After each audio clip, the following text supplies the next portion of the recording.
Welcome to Better Living with Adrienne. We are joined with Senior Vice President of True TV, as well as author of a wonderful book, Alex Details Revolution, Darren Campo. Now, we're not talking about TV, we're talking about your book, but really what we're talking about is how you found your happiness and you found your bliss, which is not very easy, right. And followed through on it. So we've done a series now where we've talked about how to identify it, how to move forward, how to say it out loud, take a physical action. But, you know, we need to now progress and go one step further. And so we're dealing with the setbacks. Yeah, things that make us disappointed. You know, I wrote this book. I was answering phones at CBS right out of college, and the reason I wrote the book was because after work it was the thing I enjoyed doing. And then I sent it around to publishers and agents. You finished the book. Finished the book. Took a couple of years. Finished the book, and this is 10 years ago. Sent it around publishers and agents. No one wants it. Not unexpected. You know that's going to happen, really. You know, so I started writing another book just because I liked writing. So here's the point. You put this book away. Put it away. You said, all right, forget it. The point is that you enjoyed it, and I talked to people about it, and I had fun with it, and I was like, I want to write another one, and maybe someday I'll get back to this and shop it again.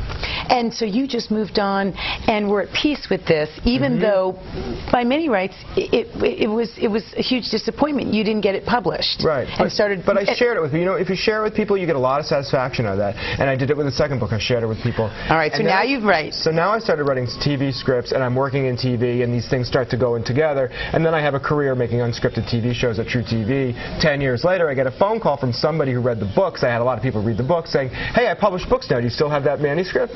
And I mean, were you elated? It was like, this doesn't happen. But I think the bigger point is this, is that you started by writing short stories. You shared it with people. Then you thought you had a chapter, and then you said, okay, I'm going to write this book. Then nobody picked it up, and you put it away. You used the example of Martha Stewart. She didn't know she was going to build an empire.